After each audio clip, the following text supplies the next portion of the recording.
Welcome back to Stars Aligned. This is your Sagittarius horoscope for May of 2026. Here is what you need to know before we get into the details. May is a month of preparation, partnership, and arrival. The whole month is pointing toward May 31st, when a full moon in your own sign marks the exact midpoint of your personal year, the Rubicon where you take honest stock and adjust your course for the second half. Along the way, the universe is asking you to work through others. Partnerships, collaborators, clients, and the key people in your life will shape your month more than your own initiative will. And at the heart of the month, a 7-year transformation of your partnerships begins. 3 dates will shape the month most powerfully. May 16th, when a new moon refreshes your work and health. May 22nd, when the Sun meets Uranus in your partnership house, launching a 7-year evolution of your relationships. And May 31st, your personal midpoint. Pay attention to these 3 dates. They are the hinges of your month. Now let us walk through it properly. Let us start with the backdrop. Uranus returned to Gemini on April 26th, just before May began, and it will stay there for the next 7 years. For you as a Sagittarius, Uranus in Gemini activates your 7th house of partnerships, marriage, business collaborations, and the one-on-one connections that shape your life. This is the house where Uranus will be introducing change, surprise, and evolution. Over the next 7 years, some partnerships will transform in ways that genuinely surprise you. Some will end. Some unexpected ones will arrive. May is where the first signal is given. Now here is what is actually happening in May. The month opens on May 1st with a full moon at 11 degrees of Scorpio. This full moon lands in your 12th house of endings, rest, and what has been hidden. Something long and quiet is finally completing. A chapter closes. A burden lifts. A period of constraint gives way to release. The 12th house is also the house of distant places and solitude, so this full moon may bring a trip, a meeting with someone who lives far away, or a meaningful moment of being alone with yourself. If you have been dealing with a health matter, medical process, or a long course of treatment, this full moon may bring results or completion. Something that has been weighing on you gets lighter around this date. From May 3rd through May 17th, Mercury moves through Taurus and sits in your 6th house of daily work, routine, and small practical matters. Your thinking slows down and becomes more grounded. After the fast, fiery Mercury of the previous month, this one feels almost sleepy by comparison. Use it for detail work, organizing tasks, handling the small errands you have been putting off, minor repairs, the ordinary infrastructure of your life. Mercury in Taurus is not exciting, but it is effective. Let it do its job. On May 5th, Mars and Jupiter form a tense aspect, while Mercury and Pluto also form a tense aspect. This is the most difficult day of the month. Travel delays, logistical conflicts, and financial arguments are all possible. Do not schedule important decisions, meetings, or confrontations on May 5th. Whatever can wait, let it wait. On May 6th, Venus forms a tense aspect to the black moon in its mundane placement, touching the axis of you and your partner. Something that began around late November of 2025 in your relationships loses its grip. A concession you made then. An illusion about someone. An attachment that had more of you than it deserved. The spell breaks. You may see clearly what you did not want to see before. Let the clarity land even if it stings. Also on May 6th, Pluto stations retrograde at 5 degrees of Aquarius. For you as a Sagittarius, Pluto retrograde in Aquarius activates your 3rd house of communication, short travel, siblings, and the immediate environment around you. Over the next 5 months, you have more agency in how you communicate, what you say, and how you move through your local world. External pressure eases. You have more room to choose. On May 14th, the Sun conjuncts Mercury in your 6th house. This is a day when the small practical things go sideways. A schedule gets confused. A task is misunderstood. An organizational detail slips through. Do not make commitments on May 14th. Do not sign work agreements. Do not order services that require you to be precisely informed. Mercury burned by the Sun makes today a day when things look one way and turn out another. Wait. The new moon on May 16th at 25 degrees of Taurus lands in your 6th house of work, daily routine, and health. This is a significant lunation for the practical infrastructure of your life. A new job, new work responsibilities, a new pay structure, new colleagues, new clients, new rules at your workplace.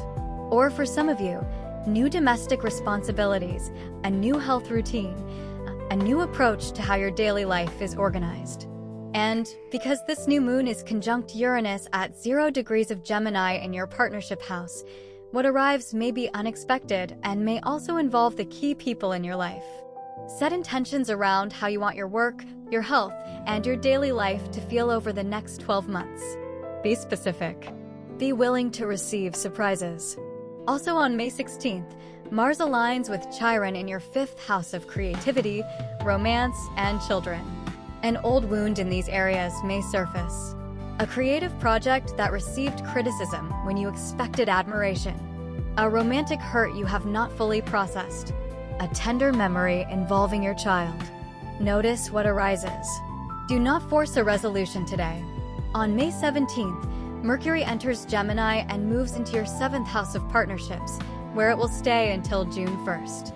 This brings a flood of conversation into your life. Calls, meetings, negotiations, messages, shared short trips, new clients, new collaborators, new topics of conversation with the people closest to you. If your work involves communication, negotiation, or client interaction, this is a highly productive window. Use it. On May 18th, 2 things happen on the same day that will define your next 7 years. First, Mercury conjuncts Uranus in Gemini in your 7th house. This is the first of a series of Mercury-Uranus conjunctions in your partnership house, and it brings sudden conversations, unexpected information, or surprising developments involving the people closest to you. A partner reveals something. A collaborator proposes something. A friend shares something that changes how you see them. Pay very close attention to what arrives between May 16th and May 23rd. It carries the signal of how this area of your life will evolve over the next year. Second, Mars enters Taurus and moves into your 6th house of work and health, where it will stay until late June. This is a powerful work transit for you. Mars in Taurus is endurance made into muscle. You will be able to work longer, harder, and with more physical stamina than usual. And unusually, the more you work during this window, the more energized you feel rather than more depleted. Use this transit for the project that requires sustained physical or detailed effort. The home renovation, the training program, the intensive push at work, the body-based practice. On May 19th, Venus enters Cancer and moves into your 8th house of shared resources, deep bonds, and financial ties, where it will stay until June 13th. This transit softens money matters that involve other people. Passive income may improve. Financial fears ease. A situation involving family expenses that has been weighing on you may finally close. Venus in your 8th house can also bring unexpected bonuses, gifts, or a warming in a financially entangled relationship. Also on May 19th, Mercury sits between the lunar nodes while forming a supportive aspect to Pluto. For you, this alignment brings an important decision, and it arrives through your partnerships. Listen to the people close to you on this day. A partner, a close friend, or a trusted advisor is trying to help you see something clearly. They may be the exact voice you need to hear. Do not dismiss their perspective. On May 21st, the Sun enters Gemini and moves into your 7th house, where it will stay for the next month. The spotlight shifts to the people in your life. For the next month, other people's situations, interests, and plans will significantly influence yours. This is a month when you will have to work with, around, and through others. Your personal agenda takes a back seat to shared ones. This is not a loss. It is how Sagittarius grows. You are bigger through partnership than alone. Then comes May 22nd, one of the most significant days of your month and year. The Sun conjuncts Uranus at 0 degrees of Gemini in your 7th house.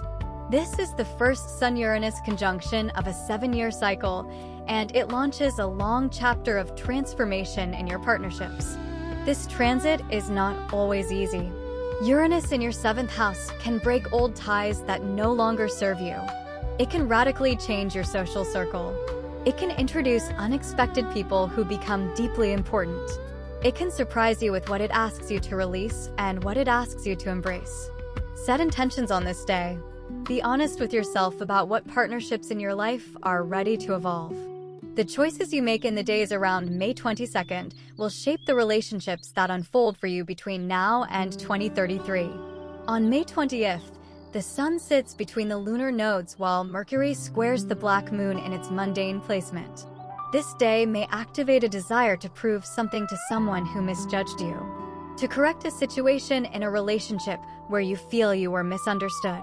The impulse is real, but be careful. Decisions made purely to prove yourself right rarely land the way you intend. Let the urge pass before you act. On May 26th, the Sun forms a supportive aspect to Pluto. This is one of the most helpful days of the month.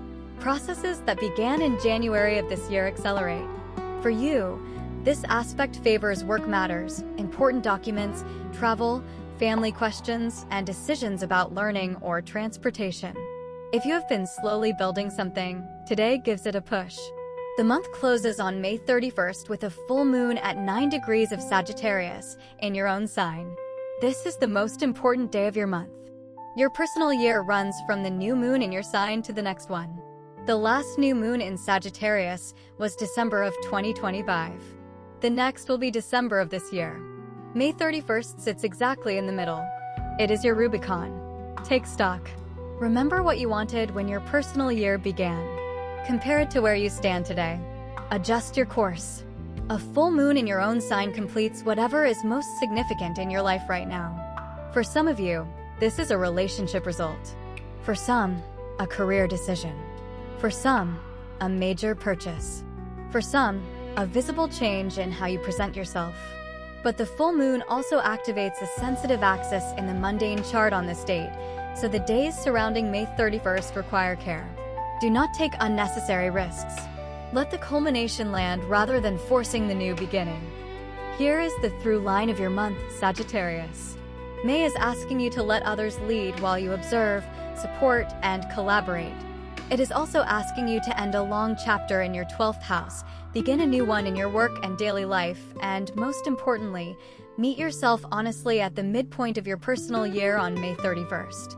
The full moon in your own sign is the question the month is building toward. Where are you? Where did you intend to be by now?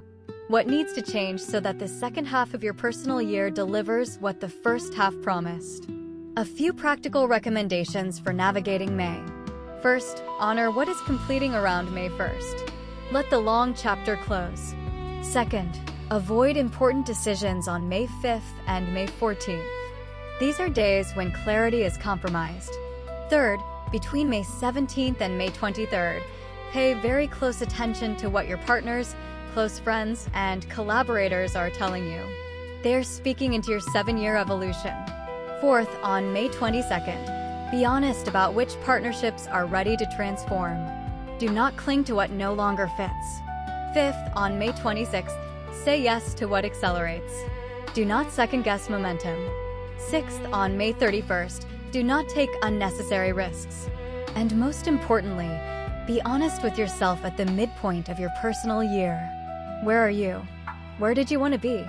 What is the next step? One final note. Uranus in your 7th house over the next 7 years is the transit that will reshape your relationships more than any other influence of this decade. Some of the people you consider closest to you now may not be the ones closest to you by the end of this transit. Some you have not yet met will become essential. The ones who are meant to stay will grow with you in ways you cannot yet picture. This is not a threat to your life. It is an expansion of it. A Sagittarius is made for this kind of evolution. You are the sign that trusts the journey. Let the relationships of the next 7 years teach you what the journey wants to give you. Please remember that this video is for entertainment and personal reflection purposes only. It is not a substitute for professional advice of any kind. Every situation is unique, and if you are facing significant challenges, please consider speaking with a qualified professional. If this resonated with you, drop in the comments which transit you are most paying attention to this month. Save this video so you can come back to it as May unfolds. Thank you for being with Stars Aligned. Don't forget to like and subscribe, and have a blessed month ahead. You got this.